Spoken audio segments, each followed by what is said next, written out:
let no man deceive himself. Ayaw tugot nga, na ay inyong kaugalingon, no? Pagalinglahon mo. If anyone among you seemeth to be wise in this world, kung imo na maalamon na kalibutan, let him become a fool. Kung sa may pasabot anak, usbunin mo na, baguhon mo siya, barakin pagbuang, basta kayo na kinabuhi katarong. Decision making mo na. Maguwid ko aning kalibutan. Hindi na po sige, that is foolishness with God. Pero kung di ka mo yun sa kalibutan, musunod ka sa kabubuton sa Diyos, baliktad na sa kalibutan. Decision making na mga igsoon. Dito, ba't mo na nato, kay usahay, mailad ta sa atong kaugalingong ego. Mailad ta sa atong ego. Kunya ang mahitabo, muguwid na lang rin ta sa kalibutan. Simple na, na ito babae dito, idaro na siya. Anong Domingo, nagwali ko. Tingnan ko nga, maayo man siya mo-respond. Niya, pag-abot sa tumoy, i-welcome ni Pastor. Ang ilali sa hotel nga mong itutugan. Hold digit siya. Minaw siya. Kumain na lang, at least nakadungog siya sa kaluwasan.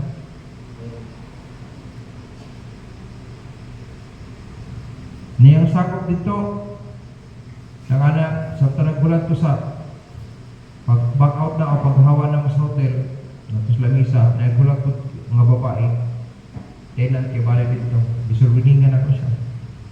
Natin nagsulti sa imo, kahit tungod sa kaluwasan, wala man, Pastor. Wala mo binagwali sa mo, wala daw nagbuwali sa ilang. Ako isiran. Niya, nakadungog iyang amo, manaan dito. Ako magiging example, na yung mga instances, dili mo tinuyo, pero nagulat-hulat lang ta, kanano may kalag naman na, tumatik na, sultihan. Mamatay na yun ang gabi. Kamay na lang, sultihan niyo mo. Mahalan din mo dawat, at least hindi siya magmahay, nasultihan siya. Ang iyang apelido, Gomez. Hindi ko na ako may membro dito nga Gomez. Ang iyang apelido siyang bana, hapit-hapit ang Batirbunya. Hapit-hapit din yung Batirbunya, hapit-hapit ba? So, di ko sa'yo.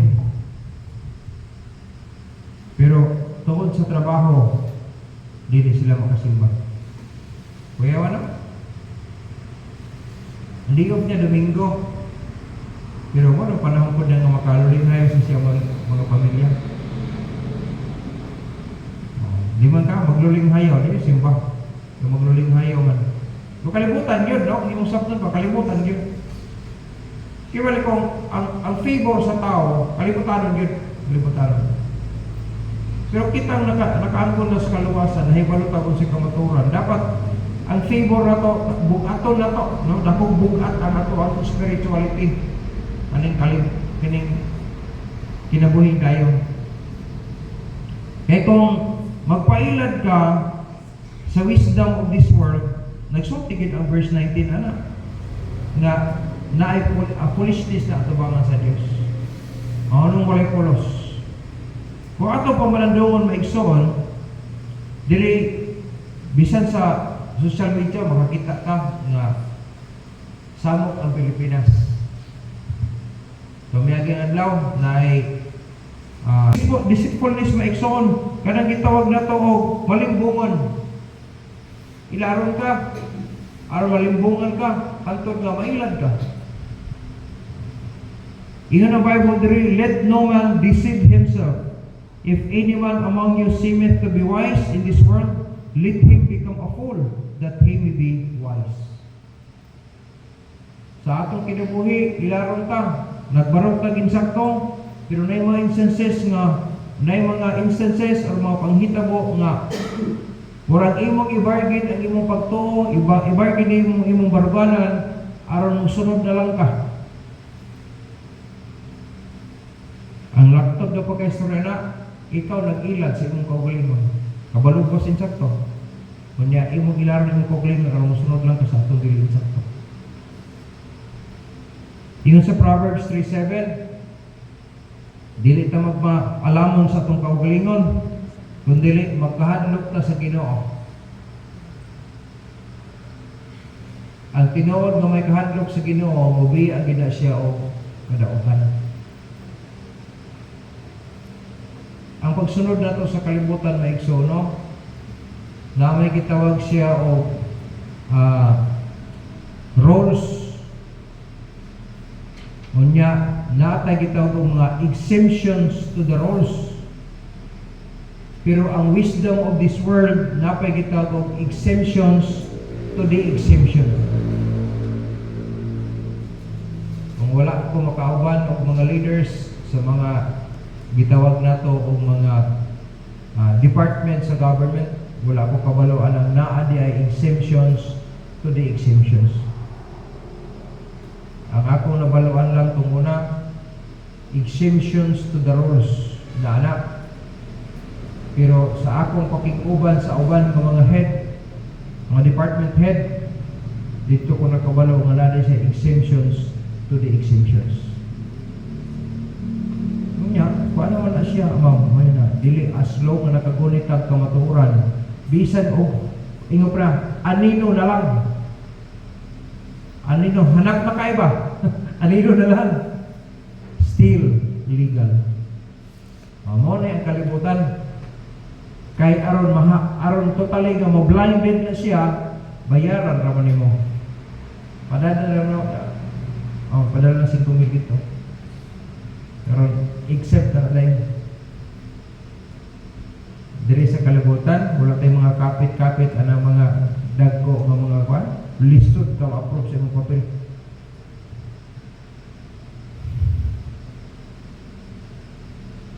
Liban ka nang gitawag nato ng mga scholarship nga ginapaloyhan sa atong gobyerno. Dili ka kadali na makaangkon na kung kay kapit sa mga kadagkuan nga nalinya niya. Bisa pa kung sa kakapray. Bisa pa kung saan mo ka kugihan. Sa atong kalibutan, sa political ways, dili pwede kung kay kapit. Munang ang dato, musamot yun siya kadato. Ang pobre, musamot yun ka pobre. Pero yun ang Bible, ay mo kalimot na tayo Diyos. Muna dito magpailan. Yun sa Proverbs, ayaw magmaalamon sa imong kaugalingon. Kadlok kilang ang Diyos. Kadlok kayong Ginoo. Manya, diya alik di ang pagkadawtan. Kay diya siya makahimo og milagro sa atong kinabuhi. Wala lagi kay kapit. Pero kay mas mahal labaw mo tong Diyos. Pwede ka nagkupo ko ng ulo anang nag-in-charge na. Patay na. Inisan na po bago. Katong, pwede na ito makadoon. Pwede na mahimo sa Ginoo. Kung kita mo patay na, gukurong ta sa balaod. Pero kung ang Ginoo mo patay na niya, kay inisan na bago, wala sila na ganan. Iyon na nagagamahan na itong Diyos. Yan nga nang ibargin mo na ito sa eskribot. Na mas gamahan na itong Diyos kaya kalibutan. The wisdom of this world is foolishness with God, and this foolishness brings deceitfulness. Ay din mo kalimutan. Sa panahon na naanak ka sa crossroads, saman, compromise ka kuhanin, kung barok ka sa kamaturan. Hinumdumi ko si Daniel, na bisa pag ihulog ka sa gaong sa leon, confident yapon ka na Diyos kung tabang nimo. Sagdi lang, iluwa naman ka sa dahong. Masunod, like ka dito, pwede mo kung ka makaon. Meron kuhaon dito. Na yung mga instances sa kinabuhi, kaya kita ito crossroads. Paglibog ka sa decision mo unsay buhaton. Barok ka sa Ginoo. Bahala pa kinabuhi nimo ibuhis pa. Daghanay prueba sa Bible anak, si Daniel, si Shadrach, Meshach, and Abednego, daghan.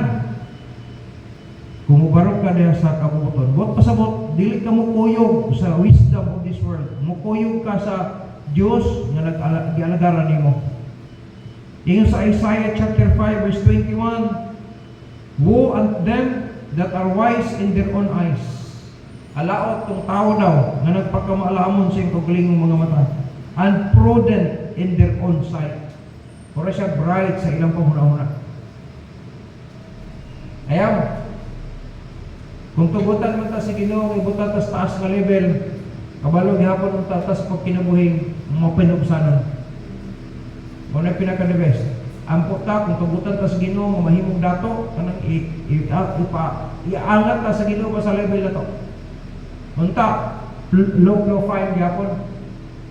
Dili ko wala si kinsa ka, murag di na ka mamatay tayo, dahil kay kwarta sa sakyanan. Mamatay man gihapon ka bisag pag sakyanan. Mamatay gihapon ka bisag daghang kay kwarta. Di na ko mangitag layan na si Dio Plaza, kwartahan mo gito. Di ka man to sa lisod yung kayo. No? Pero nagkwartahan na sila. Pero asa mo si Dio karon? That was 1996, namatay si Dio. Wala na. Pero atong kalang may igsoon matubang sa magbubuhan. Unta dili ta mailan sa foolishness of this world. Nagkagrabe na po ang kalibutan. Nagkagrabe. Ang mga estudyante, ipakita ninyo nga mga anak mo sa Diyos. Barog mo, ipakita sa kalibutan nga lahi ta kaysa ila. Ipakita na to nga nagtarong ta, makita nga lahi ang atong kinabuhi kay natas tarong dili sa binuha. Ayun pa ilad. May once na mailad ka, niya mapalayo ka sa Ginoo, disod pagbalik. Mora na siya o kuan, kanang gitawag na to o gitawag na maputi-puti ang atong unod, atong panit. Leprosy, no? Sangla. Disod pagkuha. Labi ng AIDS karon mga igsoon kay wala mong itambal hangtod aron. Ayaw kumpiyansa. Nasa simbahan, Diyos nung ta. Pagkagawas sa simbahan, Diyos nung gyapon ta. Dili mawala ang kaluwasan utuan tas gawas. Dili pwede nga na-change sa identity na to pag wala sa simbahan. Christians gyapon dapat ta. Kung ang gawi na to, Christian gyapon ta ang gawi. Dili kung Christian gawi di sa simbahan, niya paggawas. Yan labi na pagkagawas sa kasibagat, mura na kag baka ba na nakabuhi sa turil. Ay yan. Dapat Christian gyapon ta. Ang identity na to, Christian gyapon. Ang ato ang motibo, ang ato kan, Christian gyapon ta. Nga naman, nasayod ta na ang Diyos naglantaw sa ato 24/7. Ikaduhang butang atong hinumduman maigsoon. Ang verse 19, for the wisdom of this world is foolishness with God, for it is written, He taketh the wise in their own craftiness. May mga panahon na mailad ta, mapalayo ta sa Ginoo tungod sa atong mga ka-bright. Bantay natin lahat. Kay ang mga Kristohanong rabag, imbes kay nagkadugay, nakabulok. Bantayan na nato pag-aina. Tungod kay ang mahitabo, pagtuma na silang gusto.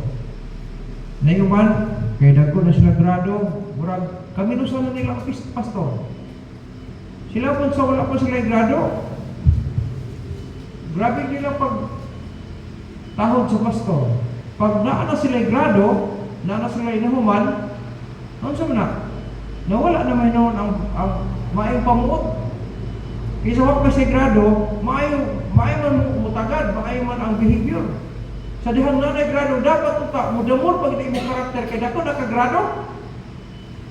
Damor pa imong respect, imong honor na, wala na. Gidegrade na hinuon ang pastor. Wrong.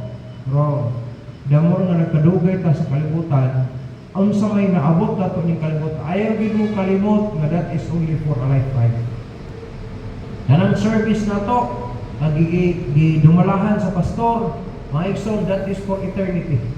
Ay gid mo kalimot Una ko, nahuman na mo kung sa inyong kurso, magpabilin gyapon double honor inyong pastor.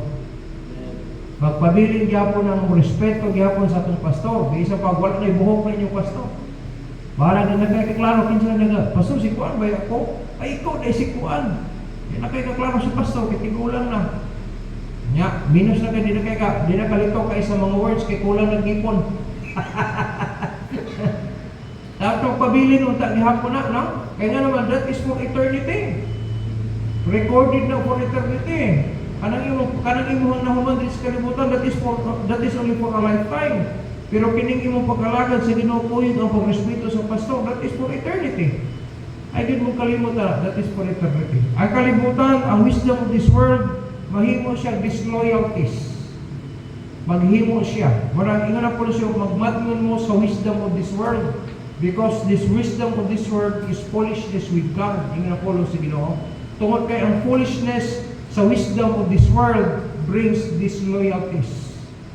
Marang daghan kaayo sa kalibutan karon, lahi-lahing asawa. Na naman, disloyal naman siya daan. Kabalo siya sa kabaturan, kung umubiya siya sa kabaturan, kaya maghimo, bigcheck iya. Misal, kana lagi, okay naman, okay bitaw. Pero sa tubangan sa Diyos, di na okay. Amen? Ay magkalimot, magkadungog mo ng mga pastor nga lahit daghan na siya mga babae. Unya, ang uban, di lang magsawa, kay hatagan na magkwarta. Yun na. Padayon na kung gihapon ta. Wala na? So, careful ta. Careful ta. Inyong pastor, iampo niyo na. Kaya nga naman, center of attraction ko ng pastor. Bisa patingali o kulubot ng naong anong pastor. Basta ngalan ng pastor ay gusto ko na gugulo sa yawa. Kaya once na maguba na siya, damay man mo tanan. Usa sa inyo ang dihapan, dili ba mapituhan ng tibok simbahan ay. Ano man na pang pastor nagbarog, pero kung pastor nagalit maguba na tanan, mura na siya sa kahoy ba? Ang pinakanako matumba, daghan kay mapituhan. Gamay sanga, gamay kahoy tumba, wala lang na, maragwa lang. Mao na ang kayutang. Ya karon daghan na kayo. Daghan kayo pang dinala ko mag-insure kinsa ni sila. Diyan po ninyong pastor. Kaya nga naman, wala kakabalo sa unahan ano. Usana sa akong fears mga igso. Sa akong pastoral. Wala ko kabalo sa unahan anin. Wala ko kabalo sa una. E kung sila nangailad sila kwarta, nangailad sila babae, nangailad sila kung sa diha, pwede ba na may tamo sa inyong pastor? Pwede gina kayo. Limang kanak, namiya na sila sa pagtulong. Kamot din sila pagbuba sa nagtaon. Kasi ampo ay tanin nyo. Ako, hanggang ang gusto Ginoo para ninyo. Ampo po ko ninyo. Ngayon, mas gwapo to pagbalik sa Ginoo. Intak yapon ta. Tubad ta sa Ginoo nga Lord. Pabilit yapon may nagtarong. In spite sa tanan mo problema na pag-agian na to. Ingon sa Bible, may igsoon, He taketh, Job chapter 5 verse 13, He taketh the wise in their own craftiness, and the counsel of the froward is carried headlong.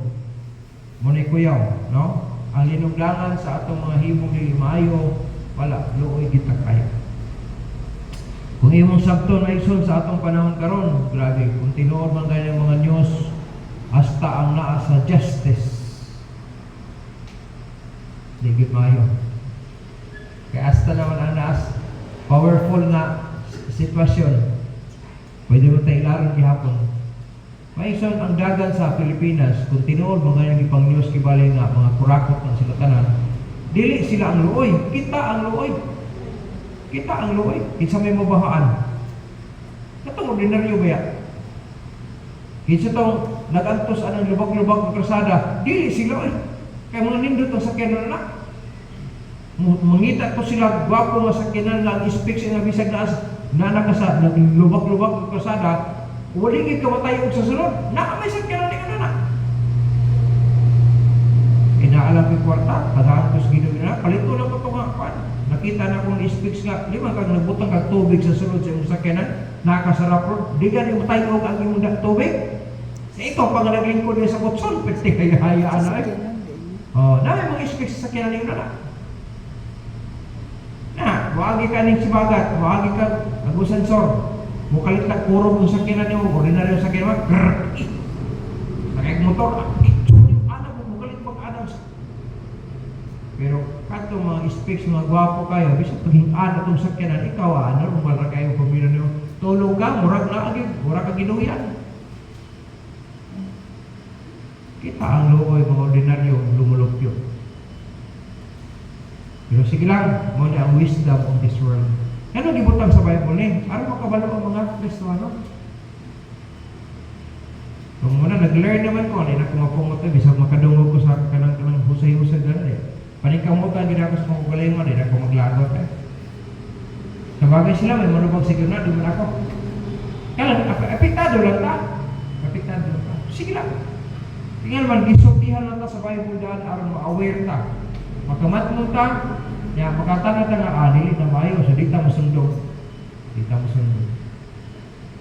Mubaro ka tarong sa Senado, mubaro ka din sa ka, ikaw ikaw diha ang kanila. Tunok sa ilang mga pananaw.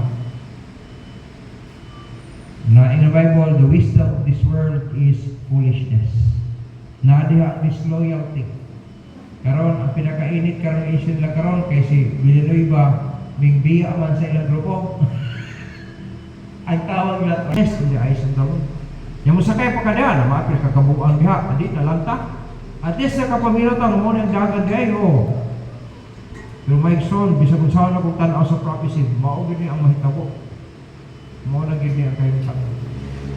Kung siya mag-process ko sa ina na, siya ako masakot lang ko kanang ano bang maghatag na siya o anong ito, priority number.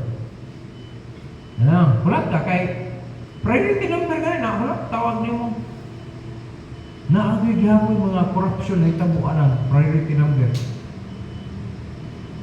Magtanaw na ko nga, number C7 man ako yes, C7 niya na gilistan kong E1 o E6 para sa man siya. Ano, ikambyo mo na itong number ato. Ato siya, wala ito number siya.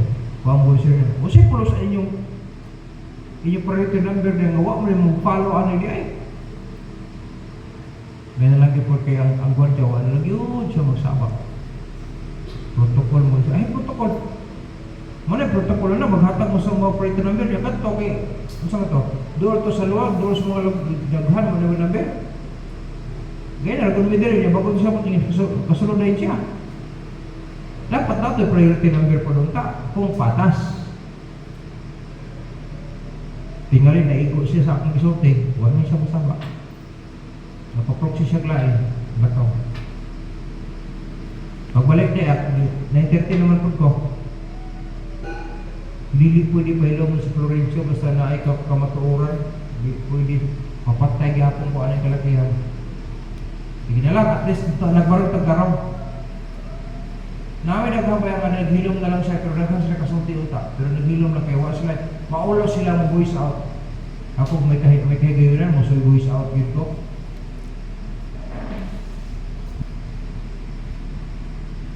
Dili mo palit gani ko sa akong mo palit gani ko kasi kung mo padala taan ang kalibutan. Tagdar nagbudhig na sa atong Dios. Kaya mo na disloyalty ba? Mo disloyal. Wala na kang mapabilin ba? Disloyal na ka. Katapusan, isa na lang. Ingon sa Bible sa verse 20. And again, the Lord knoweth the thoughts of the wise, that they are vain. Una, kung mukuyutan ni kalibutan, nasay ng Ginoo nga, ang atong kaalam ng kalibutan, wala kakawangan wala.